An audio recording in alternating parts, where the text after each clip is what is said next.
বাংলাদেশ এখন অগ্নি পরীক্ষার মুখে দাঁড়িয়ে আছে। কিছুদিন আগে যুদ্ধ বিমান এবং 200 কিলোমিটার রেঞ্জের মিসাইল চেয়েছিল বাংলাদেশ। একদিকে চীন পাকিস্তানের বন্ধুত্ব, অন্যদিকে ভারত ও আমেরিকার চাপ। এমন সময় পাকিস্তানের 2 মন্ত্রী বাংলাদেশ সফরে আসছেন। এই সফর নিয়ে আতঙ্কে আছে ভারত। পাকিস্তানের 2 গুরুত্বপূর্ণ মন্ত্রী একসঙ্গে বাংলাদেশ সফরে এসেছেন। পাকিস্তানের স্বরাষ্ট্রমন্ত্রী মোহসিন নাকভি এবং পররাষ্ট্রমন্ত্রী ও উপপ্রধানমন্ত্রী ইসহাক ডার। আর গত বুধবার এসেছেন বাণিজ্য মন্ত্রী জাম কামাল খান। সাধারণ কূটনৈতিক সফরের মতো মনে হলেও দক্ষিণ এশিয়ার বর্তমান রাজনৈতিক প্রেক্ষাপটে এই সফরকে স্বাভাবিকভাবে নিচ্ছে না ভারত সহ অনেকে। 15 বছর ধরে বাংলাদেশ থেকে কার্যত বিচ্ছিন্ন থাকার পর পাকিস্তান এখন নতুন রাজনৈতিক প্রেক্ষাপটকে কাজে লাগাতে চাইছে।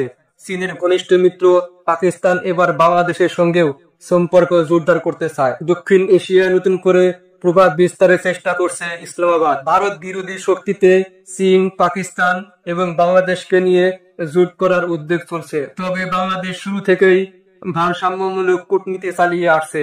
ভারতের সঙ্গে যেমন সম্পর্ক থাকবে, পাকিস্তান, নেপাল, শ্রীলঙ্কা, চীন সবার সঙ্গেও তেমন সম্পর্ক থাকবে।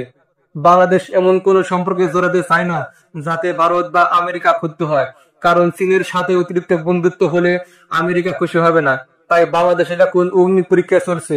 ভারত ও আমেরিকার চাপ সামনে সবার সঙ্গে কৌশলী সম্পর্ক রাখা, না হলে আমেরিকা রপ্তানির উপর আরো ভ্যাট বাড়িয়ে দিবে। বর্তমানে দক্ষিণ এশিয়ায় ভারতের কূটনৈতিক সম্পর্ক ভালো নয়। শ্রীলঙ্কা, নেপাল, মালদ্বীপ, ভুটান কোন দেশ ভারতের প্রতি খুশি নয়।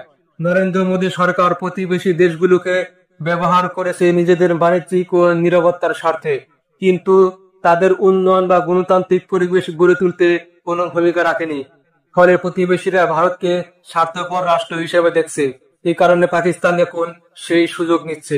পাকিস্তানের পররাষ্ট্রমন্ত্রী ও উপপ্রধানমন্ত্রী ইসহাক ডার শুধু সরকারি বৈঠক নয়, বরং বিভিন্ন রাজনৈতিক দল, সুশীল সমাজ এবং বেসরকারি ব্যক্তিবর্গের সঙ্গেও সাক্ষাৎ করবেন। এটা অনেকটা ভারতের পুরনো কূটনৈতিক কৌশলের মতো, সব পক্ষকে কাছে টানা। এছাড়া এই সফরে 6টি চুক্তি ও সমঝোতা স্মারক সই হওয়ার কথাও রয়েছে। তার মধ্যে উল্লেখযোগ্য হলো সরকারি ও অফিসিয়াল পাসপোর্টধারীরা ভিসা ছাড়াই যাতায়াত করতে পারবেন এবং পাকিস্তানের 2টি বেসরকারি এয়ারলাইন্স ফ্লাই জিন্নাহ ও এয়ার সিয়াল সরাসরি বাংলাদেশে ফ্লাইট চালু করবে। এর মানে হচ্ছে বাংলাদেশ ও পাকিস্তানের মধ্যে যাত্রী চলাচল আরো সহজ হবে। বাংলাদেশ ও পাকিস্তানের এই সম্পর্ক উন্নয়নকে স্বাভাবিকভাবে না দেখে ভারত উদ্বেগের চোখে দেখছে। প্রশ্ন হচ্ছে, এই সম্পর্ক আন্তর্জাতিক অঙ্গনে বাংলাদেশকে বেকায়দায় ফেলবে কিনা। একদিকে পাকিস্তান সুযোগ নিচ্ছে, অন্যদিকে ভারত এখনো উচ্চ পর্যায়ের কাউকে বাংলাদেশে পাঠায়নি, পররাষ্ট্র সচিব পর্যায়ে সীমাবদ্ধ থেকেছে। এ থেকে বোঝা যায় দক্ষিণ এশিয়ার ভূ রাজনীতিতে নতুন সমীকরণ তৈরি হচ্ছে। বাংলাদেশ এখন এক অগ্নি পরীক্ষার মুখে দাঁড়িয়ে আছে।